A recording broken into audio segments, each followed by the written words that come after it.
Hello everyone, welcome to my channel which is simple learning. और आज हम पढ़ेंगे हिस्ट्री का chapter the golden age Gupta empire का पार्ट 1। तो स्टूडेंट्स, हम पढ़ेंगे आज हिस्ट्री का chapter Gupta empire, chapter 9, class 6 ICSE का। तो स्टूडेंट्स, चैप्टर शुरू करते हैं।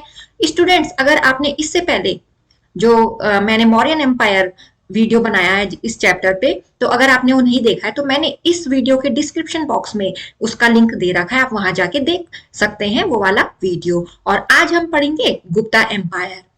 The Guptas emerged as a strong power in the Ganga Valley in the 4th century CE. For the next 200 years, the Gupta rulers brought peace and prosperity to the country. The glorious rule of the Guptas is known as the Golden Age in the ancient Indian history.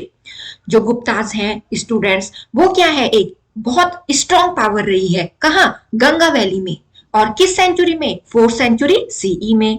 For the next 200 years, और जो next 200 years है उसमें जो Gupta rulers हैं वो क्या क्या लाए? वो लाए पीस यानी कि शांति, और प्रॉस्पेरिटी यानी कि समृद्धि लाए उस कंट्री में। The glorious rule of the Guptas is known as golden age. ये जो इनकी रूल था, किसका? गुप्तास का, उसको गोल्डन एज माना जाता है। कहाँ? एंशिएंट इंडियन हिस्ट्री में स्टूडेंट्स। तो अब हम पढ़ेंगे सोर्सेस के बारे में। The main sources of information about the Guptas are inscriptions, coins and literary text. जो गुप्तास हैं उनके बारे में जो इंफॉर्मेशन यानी कि सूचना, वो कहाँ से मिलती है हमें? इंस्क्रिप्शंस पे। इंस्क्रिप्शंस यानी कि किसी भी, यानी कि जैसे कोई पत्थर वगैरह है उस पे क्या कार्व्ड है, उस पे कुरेद के क्या लिखा गया है, उस टाइम के सिक्के। और लिटरली टेक्स्ट यानी कि उस टाइम जो भी साहित्य मिला उस जमाने का। The inscriptions form an important source about the Gupta. जो इंस्क्रिप्शंस हैं ये इंपॉर्टेंट सोर्स हैं गुप्तास की। These are in the nature of prashastis. जो ये हैं इंस्क्रिप्शंस, वो किस नेचर यानी कि किस फॉर्म में है? प्रशस्ति की फॉर्म में। अब प्रशस्ति इज अ संस्कृत वर्ड। जो प्रशस्ति है स्टूडेंट्स, वो क्या है? एक संस्कृत वर्ड है जिसका मीनिंग होता है इन प्रेज ऑफ, यानी कि सराहना करना। ठीक है। The most famous of these prashastis is the Allahabad pillar inscriptions of Samudragupta composed by his court poet Hari Sen. Hari Sen साहब। तो स्टूडेंट्स, जैसे कि जो प्रशस्ति है वो किसमें है? प्रशंसा किसकी? किसने? कहां पे है ये कहां है? जो प्रशस्ति है मोस्ट फेमस यानी कि बहुत पॉपुलर है जो, वो है अलाहाबाद पिलर इंस्क्रिप्शंस। किसकी? समुद्रगुप्त की। यानी कि इससे इनके बारे में पता चलता है। जो किसने कंपोज की है? हरिसेन ने। This inscription is engraved on a pillar at Allahabad which also carries the inscription of Ashoka. ये जो इंस्क्रिप्शन है इसको एनग्रेव्ड यानी कि कुरेद के, किसमें लिखा गया है? पिलर में लिखा गया है कुरेद के। ठीक है। कहां? इलाहाबाद में। और जो क्या करता है? अशोक की इंस्क्रिप्शन भी कैरी करता है, यानी कि इसमें अशोक की इंस्क्रिप्शन भी है। तो स्टूडेंट कैसे दिखता है वो? ये है। ठीक है। इसको क्या है? इलाहाबाद पिलर इंस्क्रिप्शन है किसकी? समुद्रगुप्त की, जिसको कंपोज किया है हरिसेन ने। और ये कार्व किया जाता है स्टूडेंट्स, इस पे कार्व किया हुआ है यानी कि कुरेदा गया है, उस पे कुछ लिखा हुआ है। तो ये in this प्रशस्ति the poet has praised Samudragupta in glowing terms as a warrior। जो ये प्रशस्ति है इसमें जो पोएट है उसने किसकी प्रशंसा की है? समुद्रगुप्त की। ठीक है। वो एक योद्धा की तरह कैसे थे? as a king who won victories in battle। जो राजा जिसने बहुत सारी बैटल विन की, यानी कि जीत के आए वो इतनी सारी लड़ाई। which was learned and the best of poets। most of the प्रशस्तिस also mention the ancestors of the rulers। और जो प्रशस्ति है उसमें मेंशन है क्या? जो रूलर है उससे पहले के क्या क्या राजा थे, क्या कौन थे उससे पहले जो राजा थे, उसके बारे में सूचना प्राप्त होती है। Besides they provide information about political, social, economic and religious history of the Gupta period. और इनके अलावा क्या प्रोवाइड करते हैं इंफॉर्मेशन? ये इंफॉर्मेशन तो प्रोवाइड ही करते हैं कि किसके प्रेस में ये इंस्क्रिप्शंस हैं, और इससे पहले जो राजा थे वो क्या क्या थे। और इनके अलावा इसमें ये भी इंफॉर्मेशन मिलती है कि जो political, social, economic, religious history थी किसकी? गुप्ता पीरियड की, इनके बारे में भी यहाँ से जानकारी मिलती है। द न्यूमिस्मेटिक एविडेंस और the study of coins help us in reconstructing the history of the period in a number of ways. जो न्यूमिस्मेटिक एविडेंस यानी कि कॉइन्स, जो उस जमाने के कॉइन्स थे उसके बारे में भी उनसे भी हमें क्या पता चलता है, हिस्ट्री का पता चलता है। Some of the coins contain symbol, किसी कॉइन में क्या है स्टूडेंट, सिंबल है। Whereas others include the names and images, और किसी में क्या है, नेम्स है या इमेजेस है, किसकी, उन राजाओं की जिन्होंने उस टाइम रूल किया। And also dates of their accession, और जब उन्होंने वो वहां जो राजगद्दी वहां बैठे होंगे उस टाइम की डेट भी मिलती है। एसेसन का मतलब जब जो पद वो स्वीकार करते हैं, यानी कि जैसे उन्हें राजा बनना होगा तो किस दिन को बने, कौन सी डेट थी उस दिन। The coins provide information about the personal traits of the ruler, like Samudragupta is known as playing the veena on his coins. तो स्टूडेंट्स जैसे कि जो कॉइन्स हैं वो ये भी इंफॉर्मेशन बता रहे हैं, क्या बता रहे हैं, पर्सनल ट्रेड्स, यानी कि उनकी जो कैसा था, मतलब कैसे उन्होंने जो ट्रेड्स थे वो क्या अपनाए थे, किसने, रूलर ने। जैसे कि समुद्रगुप्त को दिखाया जाता है वीणा को प्ले करते हुए, किसमें, ऑन हिज कॉइन, जो उनके जमाने में सिक्के चले, जैसे कि यहाँ पे ये बता रखा है students. Besides, the coins provide information about some important events, military exploits of the rulers, their religious beliefs, and the economic conditions of the empire. इनके अलावा जो coins है वो information बताते हैं किसके बारे में, जो important events हुए थे, वो military exploit किसकी, उन rulers की क्यों हो गई, उनके रिलीजियस बिलीफ क्या थे, वो किस में विश्वास करते थे, और उस टाइम की इकोनॉमिक कंडीशन उस एम्पायर की क्या थी। The literary texts include account of foreign pilgrims to India like Fayan and Huintsang. जो लिटरली टेक्स्ट है वो किसके बारे में जानकारी देते हैं, जो बाहर से पिलग्रिम यानी कि तीर्थ यात्री आए कहां, इंडिया में, जिनका नाम है Fahien and Hiuen Tsang. Fahien visited India during the reign of Chandragupta second, जो फायन है वो कब आए, किसके शासनकाल में आए, चंद्रगुप्त सेकंड के। और ह्वेंत्सांग किसके शासनकाल में आए, हर्षवर्धन के। The famous writers of the period included Kalidas, Vishakhadatta and Shudraka. तो जो फेमस राइटर है उस पीरियड के, वो उनका नाम ये है। तो स्टूडेंट्स फायन किसके काल में आए, यानी कि उस टाइम किसका शासन था इंडिया में, चंद्रगुप्त सेकंड का, और ह्वेंत्सांग आए हर्षवर्धन के शासनकाल में। तो ऐसे करके आप इनको याद कर सकते हैं। तो स्टूडेंट्स जो चंद्रगुप्त मौर्य है, ठीक है, उन्होंने किसकी फाउंडेशन डाली थी, he laid the foundation of Maurya empire, ठीक है, यानी कि वो राजा थे, उनका नाम पड़ा चंद्रगुप्त मौर्य। पॉलिटिकल हिस्ट्री, अब हम पढ़ेंगे चंद्रगुप्त फर्स्ट के बारे में। Chandragupta first came to the throne in 320 CE, जो चंद्रगुप्त फर्स्ट है वो थ्रोन में यानी कि राजगद्दी कब बैठे, 320 सीई, सी का मतलब common era, which is regarded as the beginning of the Gupta era, जिसको हम मानते हैं कि गुप्त एरा का यहां से शुरुआत हो गई। He married a Licchavi princess, उन्होंने किससे शादी की, लिच्छवी राजकुमारी से, जिसका नाम था Kumari Devi. And receive Pataliputra as a marriage gift, और उनको शादी के गिफ्ट में क्या मिला, Pataliputra. He ruled over Saket the region of Ayodhya, उन्होंने कहां कहां रूल किया, साकेत में, जो कहां का रीजन है, अयोध्या के। प्रयाग यानी कि इलाहाबाद और Magadh. He adopted the title of महाराजा धीराज, उन्होंने किसका टाइटल अडॉप्ट किया स्टूडेंट्स, महाराजा धीराज का, जिसका मतलब होता है ग्रेट किंग ऑफ किंग, यानी कि राजाओं के राजा। किसको, चंद्रगुप्त फर्स्ट को मिला ये टाइटल। समुद्रगुप्त फर्स्ट, समुद्रगुप्त, अब हम इसके बारे में पढ़ेंगे। Chandragupta first was succeeded by his son Samudragupta, जो चंद्रगुप्त फर्स्ट है उनके बेटे हुए कौन, जब समुद्रगुप्त, ठीक है। इसके बाद समुद्रगुप्त बैठे राजगद्दी में। We know a great deal about Samudragupta from the Allahabad pillar inscription, हमें समुद्रगुप्त के बारे में कहां से पता चलता है, इलाहाबाद पिलर इंस्क्रिप्शन से, जो कि मैंने आपको पहले बताया। Samudragupta was an ambitious ruler, Samudragupta बहुत ही महत्वाकांक्षी शासक थे। He is known as Napoleon of India, उनको नेपोलियन ऑफ इंडिया कहा गया because of his bravery and generalship, क्योंकि उनको बहादुरी के लिए और किसके लिए, उन्होंने बहुत सारी क्या की, मिलिट्री कमांड एक्सरसाइज की, यानी कि उनके अंडर में इतनी सारी मिलिट्री थी। He fought a number of battle, और इतनी सारी मिलिट्री होने के कारण उन्होंने क्या किया, बैटल्स फाउट की, युद्ध लड़े। Converted the small state of Magadha into a powerful empire, जिन्होंने क्या किया, मगध को एक शक्तिशाली एम्पायर के रूप में बदला। He did not annex all the territories he conquered, और उन्होंने क्या नहीं किया, उन्होंने क्या किया, उन्होंने ऐसा नहीं किया कि जितनी भी टेरिटरीज थी उनके ऊपर अपना कंट्रोल कर दिया, ऐसा नहीं किया उन्होंने जो भी जीता है उसके ऊपर उन्होंने अपना पूरा अधिकार नहीं किया। In some of the territories he force the rulers to pay tribute, और कुछ टेरिटरीज में उन्होंने रूलर्स को फोर्स किया कि वो जितना उनके पास है उसका ट्रिब्यूट दे, ठीक है। His direct rule extended from Bengal to Delhi, और जो उनका रूल है वो कहां से कहां तक फैला, बंगाल से लेकर दिल्ली तक। His indirect rule extended from the Himalayas in the north, Kanchipuram in the south, and from the northwest frontier in the west to Assam in the east। तो उनका जो रूल है वो कहां से कहां तक फैला स्टूडेंट्स। तो आप देख सकते हैं कि जो समुद्रगुप्त है वो कैसे एम्बिशियस रूलर थे, और उनको नेपोलियन ऑफ इंडिया कहा जाता है।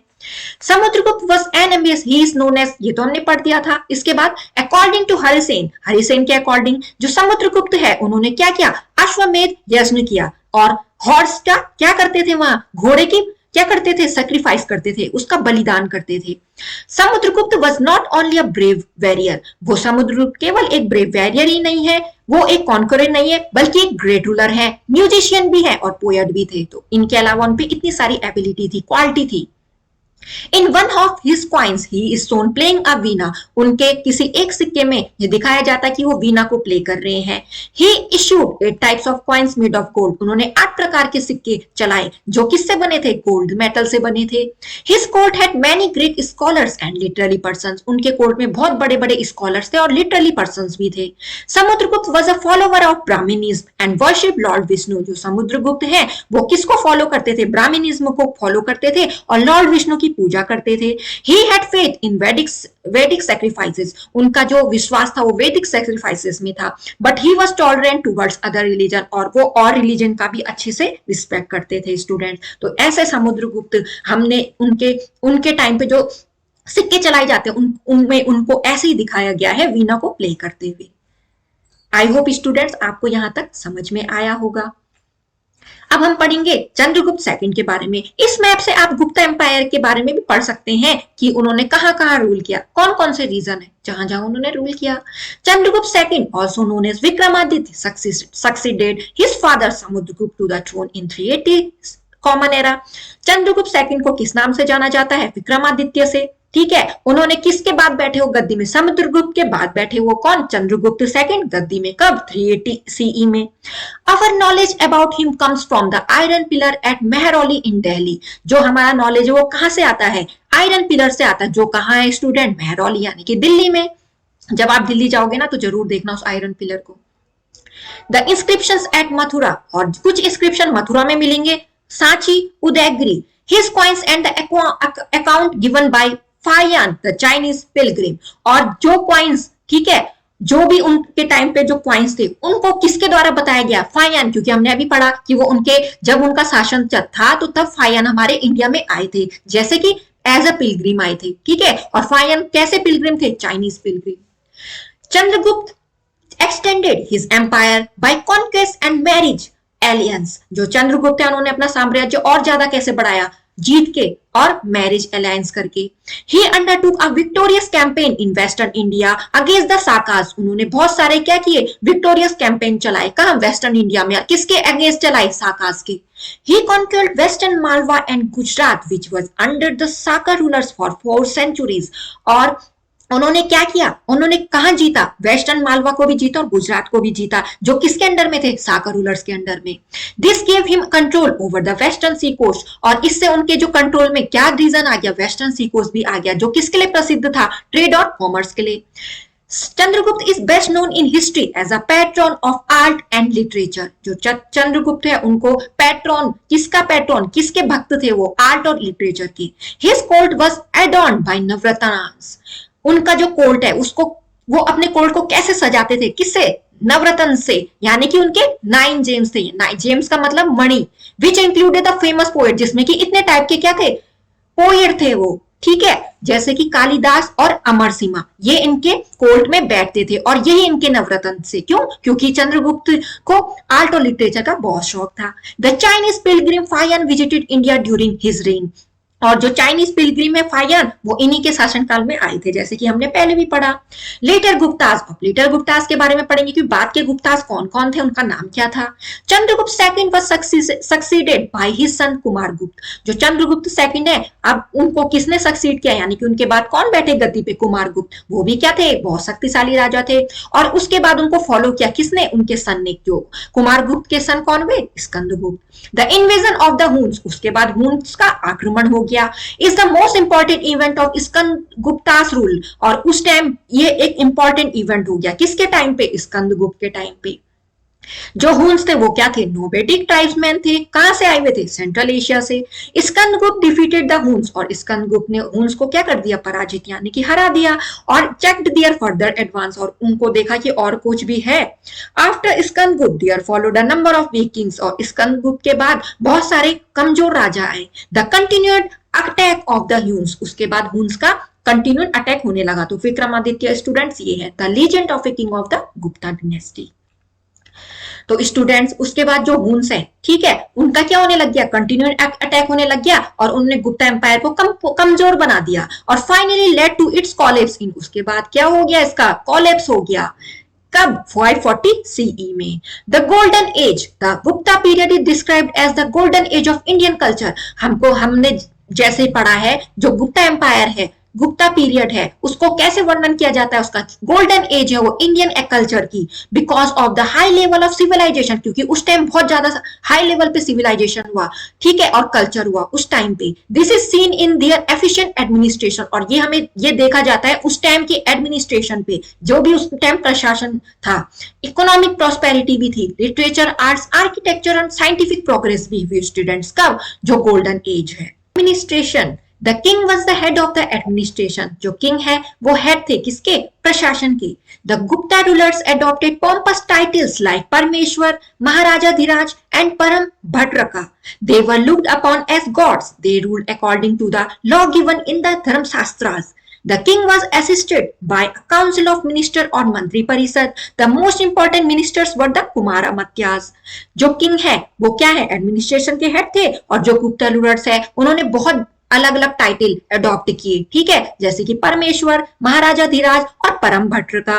देवर लुक, उनको गॉड की तरह देखा गया, और उन्होंने रूल किया किसके अकॉर्डिंग, किसके अनुकूल उन्होंने रूल किया? जो लॉ है किसमें दे रखे हैं? धर्मशास्त्रास में। जो किंग है उनको असिस्ट यानी कि उनकी हेल्प कौन करते थे? काउंसिल ऑफ मिनिस्टर या मंत्री परिषद। और जो मोस्ट इंपॉर्टेंट मिनिस्टर है वो क्या थे? कुमारामात्यास स्टूडेंट्स। तो ऐसे उस टाइम का शासन का वो एडमिनिस्ट्रेशन था। In contrast to the Mauryan empire, the Gupta empire was decentralized. This was because the empire was too large to be directly govern from one political centre. और इन कॉन्ट्रास्ट में बताया जाए किसके? मौर्यन एम्पायर के। जो गुप्ता एम्पायर है वो डिसेंट्रलाइज्ड हो गया था, यानी कि वो सेंटर में नहीं था। दिस वॉज बिकॉज, क्यों था वो? क्योंकि जो एम्पायर है वो बहुत बड़ा हो गया था, और उसको एक ही पॉलिटिकल सेंटर से नहीं गवर्न यानी कि नहीं देखा जा सकता था, नहीं कंट्रोल किया जा सकता था। Therefore the empire was divided into provinces called भुक्तीज। इसलिए जो एम्पायर है उनको छोटे छोटे प्रोविंसेस में तोड़ दिया गया, जिनका नाम पड़ा भुक्तीज। Each भुक्ती was placed under the charge of an officer called उपरिका। जो भुक्ती है उसमें उसको किसके अंदर में रखा गया? किसके चार्ज में रखा गया? एक ऑफिसर के, जिसको कहा गया उपरिका। द भुक्तीज वर फर्दर सब divided into districts called vishayas, और जो भुक्तीज है उसको भी फिर बांटा गया, ठीक है, विश्यास में। Which were place under the charge of vishayapati, और जिनकी देखरेख कौन करते थे? विश्यापति। तो ऐसे करके उन्होंने जो मौर्यन एम्पायर के टाइम जो भी उन्होंने बनाई थी गवर्नमेंट वगैरह, उसको ऐसे ऐसे प्रोविंसेस में बांटा गया। The village form the lowest unit of administration. जो विलेज है वो सबसे नीची यूनिट थी किसकी? शासन की। द विलेज हेडमैन और ग्रामपति मैनेज द विलेज। जो विलेज हेडमैन है यानी कि विलेज के मुखिया या ग्रामपति उनको बोला जाता था, वो विलेज अफेयर यानी कि विलेज से रिलेटेड कोई भी मैटर्स होंगे उनको मैनेज करते थे।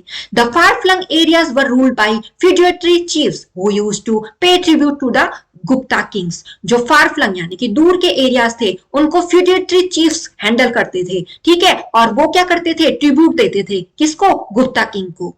मतलब जो भी एरिया होगा उसके बदले का एक तरफ से क्या देना? ट्रिब्यूट देना। ट्रिब्यूट में या तो पैसे देना या जो भी अनाज होगा उसको देना उसके बदले। Society, fine the Chinese Pilgrim give a vivid picture of society during the Gupta period. जो फायन है, जो चाइनीज पिलग्रिम है, उन्होंने बहुत बड़ी पिक्चर दी किसकी? सोसाइटी की। किसके दौरान? गुप्ता पीरियड की सोसाइटी कैसी थी? ये किसने बात की है? फायन ने, क्योंकि उस टाइम वो आए थे ना चंद्रगुप्त सेकंड के टाइम इंडिया।